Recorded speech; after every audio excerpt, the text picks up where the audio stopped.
অন্তর্শুদ্ধ না হলে ঈশ্বর আছেন বলে বিশ্বাসই হয় না। আর শুদ্ধ অশুদ্ধটা কোনটা? বারবার শুদ্ধ আর অশুদ্ধ, এটা যেটা বলা হচ্ছে, অন্তর্শুদ্ধ না হলে, বুদ্ধি বা এরকম বলল না, অন্তরটা কি? যেখানে আমাদের সমস্ত কর্মের ফলগুলো, ইমপ্রেশনগুলো থাকে, সেটা হচ্ছে অন্তর। আমরা যত রকমের চিন্তা করেছি, কর্ম করেছি, তা সেইগুলো গিয়ে সব ওখানেতে দাগ কাটে, আর সেইগুলোই হচ্ছে সেই অন্তরে থাকে। এবারে ওইটি শুদ্ধ হতে হবে। কী করে সেই শুদ্ধ হবে? সেটি যখন ধীরে ধীরে যখন যত আমরা জব করি তত খারাপ চিন্তা আসতে থাকে, নানান রকম। হলে ওরে বাপরে বাপ, এগুলো সব করতে গিয়ে এলো, আগে তো ঠিক ছিল, যখন জব করতাম না বেটার ছিলাম, আর জব করার দরকার নেই। ঠিক উল্টো, আরও করে করে জব করতে হবে। কেন কি? ওই যে পুরনো সমস্ত কালিগুলো লেগেছিল, সেগুলো এবার আস্তে আস্তে উঠে চলে যাচ্ছে।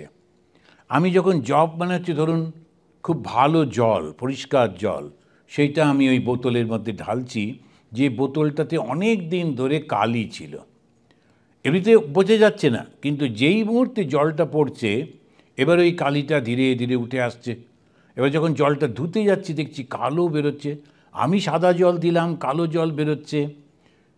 আর দরকার নেই বাবা, জল ঢালবো না, না, আরও করে জল দিয়ে দিয়ে দিয়ে দিয়ে একটা সময় আসবে যখন আর ওই কালো রং বেরোবে না।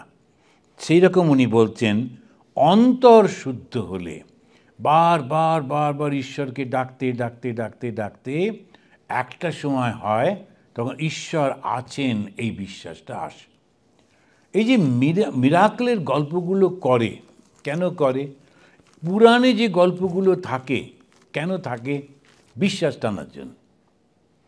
এই যে বিভিন্ন রকমের এই গল্প টল্পগুলোর মাধ্যমে, একটু আগেই আমাদের ওই যে আমরা শুনছিলাম, একজন মহারাজ তিনি আরেকজন মহারাজকে বলেছেন, আমি মার কাছে প্রার্থনা করলাম যাতে তোর এই অসুখটা না হয়, ইত্যাদি। এই যেই শুনলাম আর একটা বিশ্বাস করলাম, ঘটনাটা বিশ্বাস করলাম, যারা দুজনে কথা হচ্ছে দুজনেই ঠিকই আছে। তা এই যে কথাগুলি শোনার ফলে একটা বিশ্বাস এসে যায়। ওই জন্যেই এত মিরাকুলের গল্পগুলো বলে, এটা হয়েছে, সেইটা হয়েছে, এটা করলে হবে, ওটা করলে হবে, এরকম হয়ে গেছে। এই যত শুনি তখন মনে করি বাবা, তো খুব দারুণ জিনিস। এখন যীশুখ্রিস্ট গিয়ে একজন লাজারাস মারা গেছিল, তাকে দূর থেকে নাম ধরে ডাকলেন, সে উঠে চলে এলো। হ্যাঁ, দারুণ, আমাদের কি প্রচণ্ড ক্ষমতা। ওই একটাই হয়েছিল, তারপরে আর এত লোক মরে গেছে। যেখানেই তুমি যাচ্ছ, সেই বিরাট বিরাট জায়গা ভর্তি সমস্ত লোক শুয়ে আছে। সবাইকে ডাকলে তারপরে কি হবে? এমনিতেই যা পপুলেশন চতুর্দিকে, আমরা বাংলাদেশ সবাই মিলে মোটামুটি কন্ট্রিবিউট করে যাচ্ছি, তো তারপরে পৃথিবীতে আর জায়গা থাকবে? সবাইকে যদি ডাক দিয়ে উঠে চলে যায়, তখন কি হবে? একটাই ঘটনা ঘটেছে, কিন্তু সেই ঘটনাটা যে সত্যি নয় তাও না, হতেই পারে, কিন্তু কথাটা হলো ওইটাই আলটিমেট নয়। বিশ্বাস আনবার জন্য এই কথাগুলো বলে। এই যে আমরা যখন ছোটোবেলায় পরীক্ষার সময় যখন আমরা যেতাম, তখনকার দিনে হেঁটে হেঁটে স্কুলে যেতে হতো, তো ওই রাস্তাতে যত মন্দির আছে বা লাল রং লাগানো পাথর আছে, সেটাকেও বিশ্বাস করি। এমনিই কেউ একটা লাল রং লাগিয়েছিল, ওটাতেও আমরা 2 পয়সা দিয়ে যেতাম, কি জানি কোন দেবতা। অন্তত অঙ্কের পরীক্ষার দিনে একটাকেও বাদ দিতাম না, তো গিয়ে সবাই। তো কেন? বিশ্বাসটা হচ্ছে যদি ভগবান খুশি হন, আমার একটু সুবিধে হতে পারে। এখন আমার লাভের জন্যে ভগবানের বিশ্বাস আসছে, এই করে করে করে করে একটা সময় আসে, তখন আমি দেখি, তাই তো চতুর্দিকে যখন তাকিয়ে দেখছি, আমি যাদের সঙ্গে জন্মেছিলাম তাদের বহু আর নেই, অনেকে নানান দিকে নানান কষ্টের মধ্যে রয়েছে, কিন্তু ভগবান আমাকে তো খুব সুন্দর রেখেছেন। নানান চ্যালেঞ্জেস এসেছে, কষ্ট এসেছে, কিন্তু ঠিকভাবে আমার জীবন তরিটা চলেছে। তখন ওই বিশ্বাস আসে, কেউ একজন আছে আমার সঙ্গে, তার কৃপার হাত আমার মাথার উপরে আছে, দিয়েছেন তো কত কি, আর কিছু যদি না থাকে তো নাই থাকলো। এই রকম করে যে ঈশ্বরে বিশ্বাস হচ্ছে, তারপরের জন্ম করে করে একটা টাইম আসে যখন ওই অন্তরের মধ্যে আর অন্য কোনো চিন্তা নেই। আমার স্টোর হাউস একদম নিট অ্যান্ড ক্লিন। অন্তরটা যে স্টোর হাউসটা, সেখানে আর কোনো স্বার্থপরতা নেই, মলিনতা নেই, একদম পরিষ্কার পরিচ্ছন্ন, কোনো রকম কামনা বাসনা নেই। I become Buddha. তখন এই গৌতম সে ধ্যানে বসে আর বুদ্ধ হয়ে উঠে দাঁড়ায়। এখন এই যে গৌতম হঠাৎ বুদ্ধ হয়ে গেল, ওই গাছের তলায় গিয়ে আমি বসলে হবে? স্বামী বিবেকানন্দ যে গাছের তলায় বসে ধ্যান করেছিলেন কাকরি ঘাটে, ওই গাছের তলায় গিয়ে আমি বসেছিলাম। আর ওই রকমভাবে উনি নদীতে স্নান করে এসে ওই গাছের তলায় বসে ধ্যান করলেন। তারপরে যখন ওনার গুরু ভাই নেমে এলো, আসার খাবার নিয়ে এসছে ওই গ্রাম থেকে, আর তখন উনি ওর খাবার দিকে নজর নেই, উনি চিৎকার করে আনন্দ করে বলছেন, গ্যাঞ্জেস, ওর নাম ছিল গঙ্গাধর, তাহলে Ganges, I have solved my life's problem. কি সেটা? যেটা জগতের মধ্যে রয়েছে সেটা আমার মধ্যে রয়েছে। মাইক্রোকজম, ম্যাক্রোকজম, এই দুটো একই। আমার ভেতরে যে জগৎ, ওটাই এই বাইরে বিশাল জগৎ। আমি আমার সমস্যার সমাধান করে ফেলেছি। আমিও গেলাম ওইটা পড়ে, ওখানে গিয়েই স্নান করলাম, ওই গাছের তলায় বসলাম, খালি হাঁটুতে ব্যথা করছে, তারপরে পায়ে এদিক ওদিক থেকে পিঁপড়েগুলো করতে গিয়ে এসে জুটলো। আচ্ছা, ওদের কেন ওই সময় আসার দরকার ছিল? নানান রকম করে টোরে বললাম, না স্বামীজি, এই জীবনে বোধহয় যদি না হয় তা ঠিক পরের জন্য দেখা যাবে। তারপরে উঠে টুটে ওই গ্রামে চলে গেলাম খাবার আনবার জন্যে। এখন ওই রকম তো ওই জায়গায় সবাই করে, কিন্তু তো হয় না। তো একবার আমার নিজের চোখের সামনে দেখা যে স্বামীজি এখানেতে শিকাগোতে দাঁড়িয়ে বুকের ওপর দুটো হাত রেখে তিনি sisters and brothers of America বললেন, এবং এই রিপোর্টে আছে প্রায় 7,000 লোক উঠে দাঁড়িয়ে 2 মিনিট ধরে হাততালি দিল। এরই স্মরণে 1993-তে কলকাতায় একটা বিরাট বড় প্রোগ্রাম হয়েছিল, লোকেশানন্দজি মহারাজ অর্গানাইজ করেছিলেন, বেলুড় মঠ থেকে করেছিল, সমস্ত মহারাজরা ছিলেন। ওখানে একজন ভদ্রলোক ওই স্বামীজির মতো পাগড়ি পরে, তো স্বামীজি গেরুয়া পাগড়ি ছিল আর কোট টোট ছিল, ইনি একটা আলখাল্লা পরেছেন সাদা, এবং তারপরে সাদা একটা এরকম পাগড়ি পরেছেন। এসে ঠিক ওই রকম বুকের উপর হাত রেখে sisters and brothers of Calcutta বলে চিৎকার করলেন। সবাই চুপ করে বসে আছে। কিন্তু ক্যালকাটা বললে আচ্ছা ঠিক আছে। তারপরে কি তারপরে দ্বিতীয়বার তৃতীয়বার প্রত্যেকবারে ভয়েসটা আরও উঁচু করছে। তখন লোকেশনজি এসে পিঠে হাত দিয়ে বললেন, brother it's okay, now you continue, কেন তোমার বক্তৃতাটা শেষ করো, পরের জন আছে তো। এখন শুধু ওই রকমভাবে স্টাইল করে ওই একইভাবে বললে কি হবে? সেই শক্তিটা কই? এই জন্যেই উনি বলছেন, অন্তর শুদ্ধ না হলে ঈশ্বর আছেন বলে বিশ্বাসই হয় না। আমাদের বিশ্বাস হয় না, বিশ্বাস করি না, এটা খুব বড় জিনিস না। তার কারণ হচ্ছে অন্তরটাই শুদ্ধ হয়নি। ঠাকুর উপাসনা গৃহে সমবেত লোকগুলিকে দেখিতেছেন আর বলিতেছেন, মাঝে মাঝে এইরূপ একসঙ্গে ঈশ্বর চিন্তা, তার নাম গুণকীর্তন করা খুব ভালো। ওই সবাই একসঙ্গে হয়েছে, তারা বসে আছে, একসঙ্গে কীর্তন করছে, ঠাকুরের ধ্যান করছে। এই যে রিট্রিটগুলো আমরা করি, that is the main purpose. রিট্রিটের উদ্দেশ্যটা হচ্ছে ওইটাই। আমরা ওই রিট্রিটের জন্যে আমাদের এখানে খুব সুন্দর ব্যবস্থা আছে, গ্যাঞ্জেস বলে ওই জায়গাটিতে, সেখানে সমস্ত হয়। ওই সবাই মিলে একসঙ্গে যায়, একসঙ্গে বসে, একসঙ্গে কথাবার্তা আলোচনা।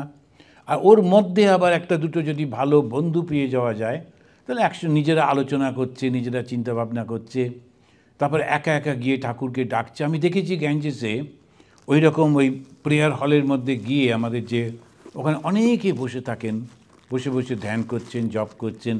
তা ওই যেটি হয়, তখন ঠাকুর বলছেন ওই উপাসনা গৃহে একসঙ্গে সবাই মিলে বসে ওই চিন্তা করছেন ভগবানের, তখন ওরা মনে করছেন মাঝে মাঝে একসঙ্গে ঈশ্বর চিন্তা, তার নাম গুণকীর্তন। এই যে আজকে আমরা এরকম বসে আছি, কি করছি? নাম গুণকীর্তন করা হচ্ছে। যেমন তপ্ত লৌহে জলের ছিটে দিলে জল তাতে যতক্ষণ থাকে, এখন বেশিক্ষণ থাকে না, কারণ সংসারের চিন্তা এত বেশি থাকে, তো একটু যেই জল দিল অমনি জলটা ফটফট করে খুব আওয়াজ করে উঠলো, বাস ওই পর্যন্ত। সেজন্য কখনো কখনো কেউ কেউ আসেন প্রচণ্ড উৎসাহে, মহারাজ আর কাজকর্ম করব না, এই আপনার অনুগ্রহে এসে গেছি, বাস। আমি বলি খবরদার চাকরি ছাড়বেন না, যতদিন শরীরে শক্তি আছে একদম চাকরিটা করতে থাকুন। দুদিনেই ওই উৎসাহ চলে যায়, ভীষণ কঠিন। এই বর্তমান যুগে এটা চলছে একেবারে কলিযুগ। কলিযুগে অন্নগত প্রাণ, অন্ন মানে এই শরীরটা, আমাদের সমস্ত প্রাণটাই রয়েছে শরীরে, শরীর ছাড়া আমরা বুঝতেই পারি না। কী রকম মানসিকতা এসে যাচ্ছে আমি জানি না, সত্য মিথ্যা। গাড়িতে আস্তে আস্তে বলছিলাম যে একটা নিউজ পড়ে খুব মনটা খারাপ হয়ে গেল। কি কোথায় যাচ্ছে আমাদের লোকেরা, বা ওই মনগুলো, চিন্তাগুলো। একটি মেয়ের সঙ্গে আর একটি ছেলের বিয়ে ঠিক করেছে বাড়ির লোকেরা। ওই ছেলেটা চায়নি, এই বাড়ির লোকেরা গিয়ে ওর সঙ্গে ঠিক করে, মেয়েটার বাড়ির লোকেরা। মেয়েটি আর একটি ছেলেকে ভালোবাসে, তার সঙ্গে মিলে আরও কিছু গুন্ডা টুন্ডা ভাড়া করে যার সঙ্গে বিয়ে হবে, ও বেচারে কিছুই করেনি, শুধু এরা খুঁজে পেতে শুধু ওর কাছে গেছে, মা ওকে কি খুন করে দিয়েছে। আচ্ছা, কোথায় পৌঁছেছি আমরা? ওকে গিয়ে ধমকে দিয়ে আসতে পারতো, এই তুই আমার খবরদার বিয়ে করবি না কিন্তু। বলে আচ্ছা ঠিক আছে, না প্রথমেই এতটা থ্রেটনিং দিচ্ছে, আর করবো না, ঠিক আছে। না 3বার কান ধরে উঠবসে করে নিত, কিন্তু তাই বলে যে না আমি তোমাকে তো করবোই না, কাউকেই বিয়ে করবো না, একেবারে কান ধরে উঠবস করছি। এখন কি কোন জায়গায় গিয়ে পৌঁছচ্ছি আমরা? এগুলো ঘটনাগুলো যদি সত্যি হয় তাহলে কলিযুগের একেবারে কোন জায়গায় পৌঁছেছি আমরা? এর মধ্যে বেঁচে থাকতে হবে। আমরা খুব আধুনিক আধুনিক মনে করছি, আমরা খুব যেমন পশুগুলো বোঝে না, পশুরা যেমন শরীরটা ছাড়া কিচ্ছু বোঝে না, ওই যাবে যেখানে সবুজ ঘাস আসে গুটগুট করে খাবে, বাস ওয়েট হয়ে গেল, বাস শুয়ে পড়লো, বা ওইটুকু। এইরকমভাবে সেই জন্যেই এই কথামৃত এইটাই একমাত্র একটা প্রদীপ আমাদের ভেতরে জ্বালিয়ে রেখেছে যে আমরা যাই হোক করে ঈশ্বরকে ধরে থাকতে হবে। এবং এইখান থেকে উনি তখন বলছেন, এইবার উপাসনা আরম্ভ হইবে, ব্রাহ্ম উপাসনা। এই ব্রাহ্মরা তারা একটা চিন্তা করেছিল যে আমরা হিন্দু ধর্মটাকে রক্ষা করতে হবে, কারণ হিন্দু ধর্মের উপরে নানান রকমের আক্রমণ আসছিল। তো সেই হিন্দু ধর্মটা রক্ষা কি করে করবেন? তখন ওরা দেখলেন হিন্দু ধর্মের উপরে যত রকমের নিন্দা মন্দ, সেটা মূর্তি পুজোর জন্যে। হিন্দুরা কিন্তু আসলে মূর্তি পুজো করেই না, সেটা আমরা অনেক সময় নিজেরাও বুঝতে পারি না। আমরা পুজো করি নিরাকারের, সেই জন্যেই আমাদের এতগুলো দেবদেবী, নইলে একটাই দেবতা হতো। যদি আমরা সমস্ত হিন্দুরা মূর্তি পুজো করতাম তাহলে একটাই মূর্তি হতো। এরকম এত শত শত মূর্তি কেন? তারপরেতে একই দেবতার বিভিন্ন রকম মূর্তি। ওই রামচন্দ্র কখনো ফর্সা সাহেবদের মতো, আবার কখনো কালো আমার মতো। এখন সেই রামচন্দ্রকে বিভিন্ন রকমের রং দিয়ে সব করছে, তাদের কাছে এসে যাচ্ছে না। কালো রামচন্দ্র, ফর্সা রামচন্দ্র, আবার যদি চাইনিজরা রামচন্দ্র বানায় আবার ওদের মতো একটা করলো, কিচ্ছু এসে যায় না। কেন কি? আমরা মোটেই ওই মূর্তিটাকে পুজো করি না। মূর্তিটাকে সামনে রেখে আমরা পুজো করি যাকে, সে হচ্ছে আদর্শটাকে। শ্রীরামচন্দ্রের যে আদর্শ, সে আদর্শটাকে পুজো করি। তো তেমনি এই ওরা মনে করলো, ব্রাহ্মরা, যে যদি আমরা মূর্তিটাকে বাদ দিই তাহলে হিন্দু ধর্মটা বাঁচবে। করে ওরা ওই মূর্তিটাকে বাদ দিলেন, দিয়ে একটা ফিলোসফি দাঁড় করালেন, সগুণ ব্রহ্মের উপাসনা করলেন। নির্গুণ ব্রহ্ম, সগুণ ব্রহ্ম। সগুণ ব্রহ্ম মানে এই ব্রহ্মের মধ্যে যাকে আমরা উপাসনা করছি তার মূর্তি নেই বটে, কিন্তু তার মধ্যে দয়া আছে, কৃপা আছে, ক্ষমা আছে, শক্তি আছে। এই রকম একজন দেবতাকে পুজো করব।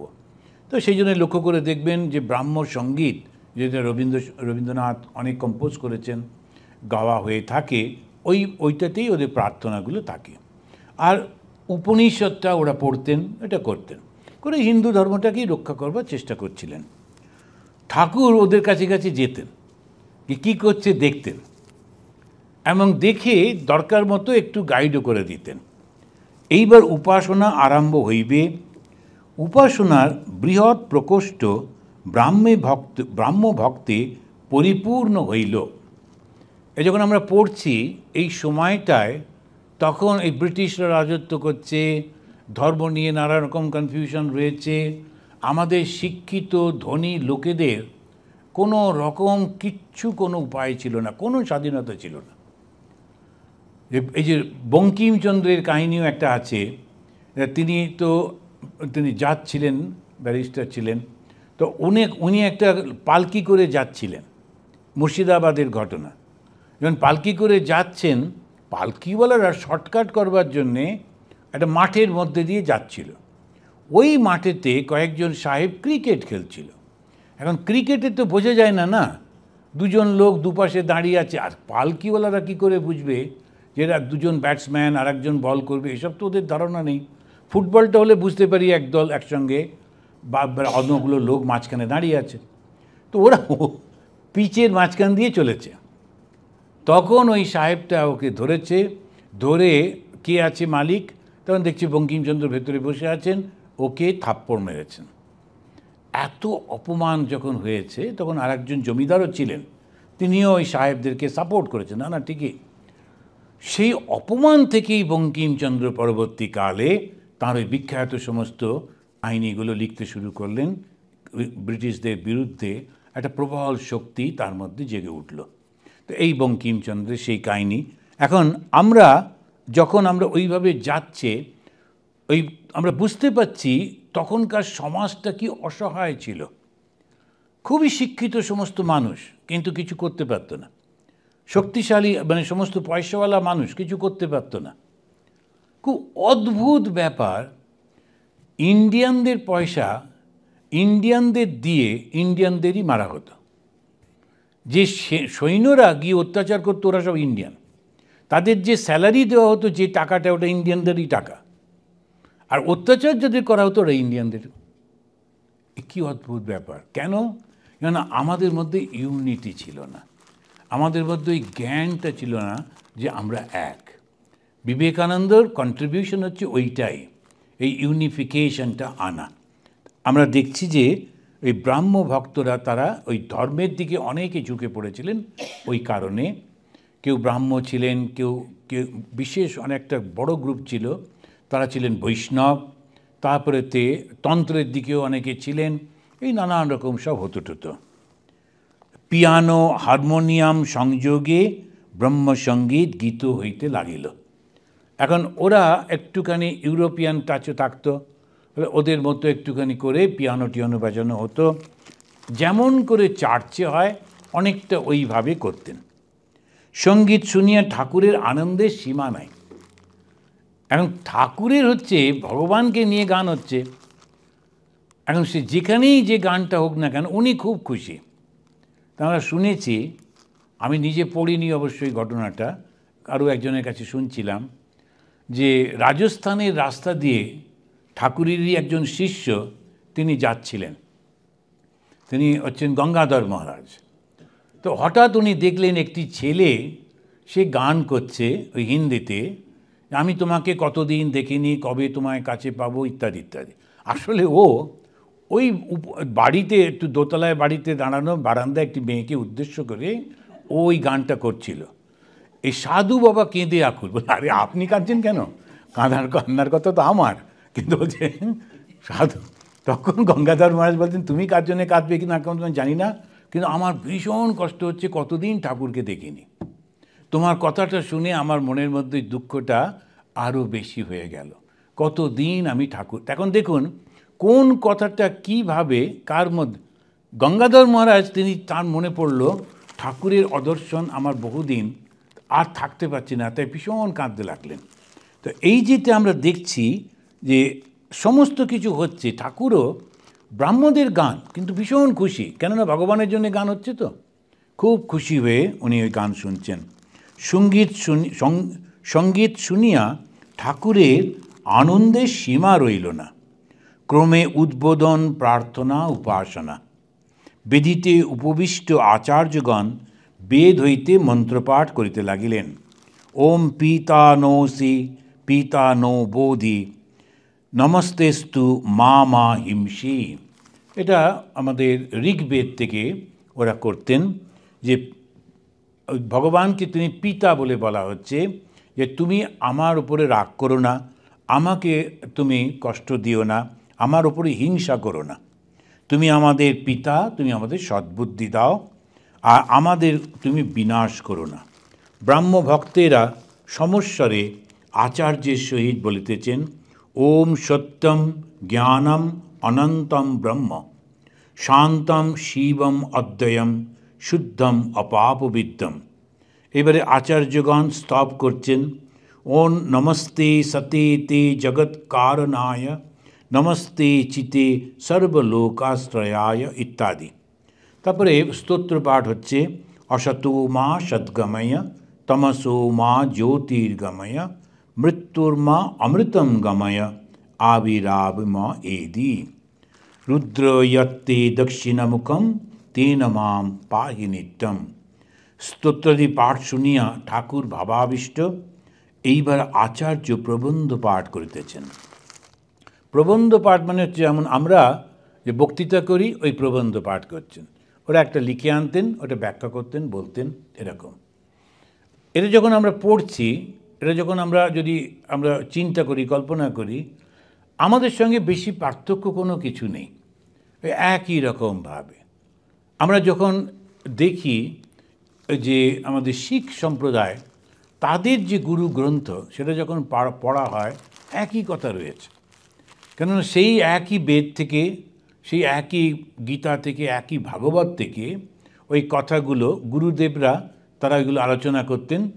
গুরু গ্রন্থ সেটা সমস্ত ওর মধ্যে লেখা রয়েছে, ওইটা ওরা পড়ে, ওইটাই ওরা নানা সকালবেলা একটা স্তোত্র করে, দুপুরে একটা স্তোত্র করে, এবং জপজি বলে একটা আছে, সে জপ করে ইত্যাদি। একই জিনিস সর্বত্র। ব্যাপারটা হচ্ছে মনটাকে ঈশ্বরের দিকে দিতে হবে, এটাই করতেন। আমরাও তাই করি।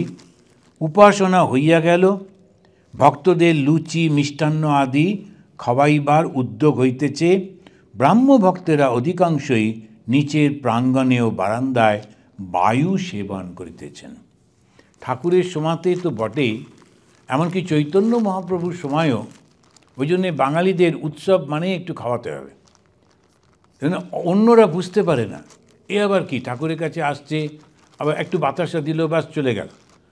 তাহলে বাঙালি ভক্ত পাওয়া যাবে না। তুমি বাতাসা দিতে পারো বটে, বাঙালি ভক্ত যাবে না। বাঙালি ভক্তদের ভালো করে খাওয়ালে আবার আরেকটু এক্সট্রিমও হয়।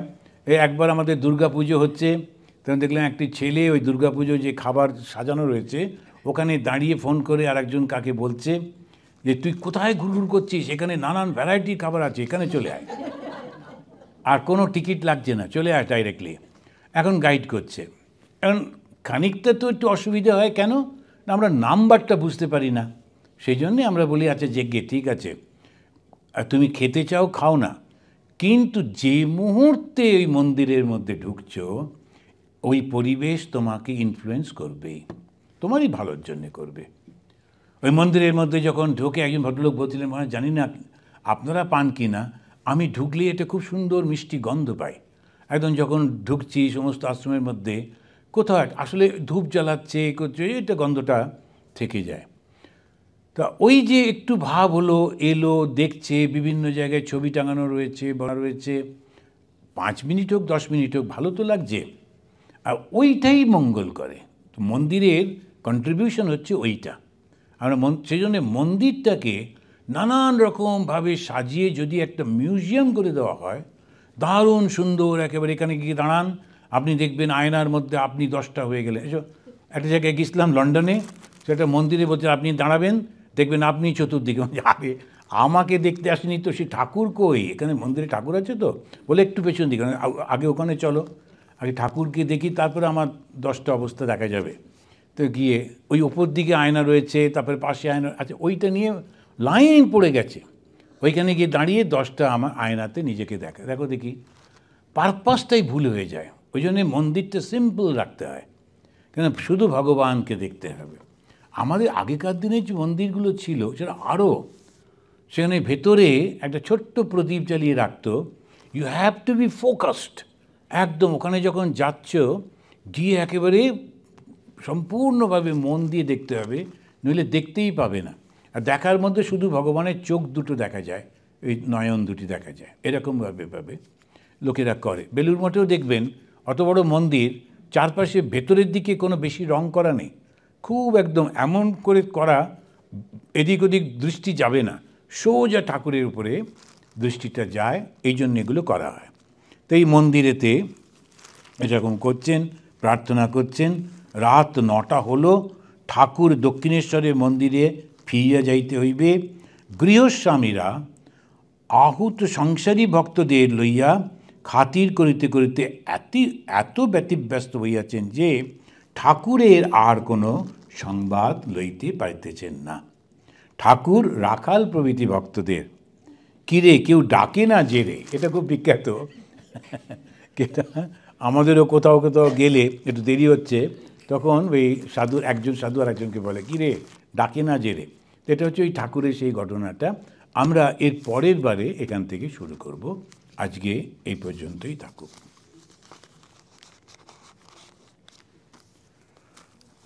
আমরা শেষ করার আগে যেমন আমরা স্তোত্রটা পাঠ করি, আমার সঙ্গে সঙ্গে আপনারা বলুন। নিরঞ্জনম নিত্যম অনন্তরূপম ভক্তানুকম্পা ধৃতবিগ্রহম বৈ ঈশাবতারম পরমেশমিড্যম তম রামকৃষ্ণম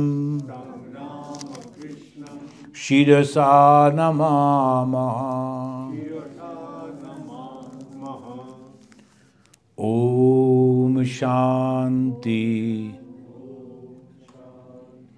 শান্তি শান্তি।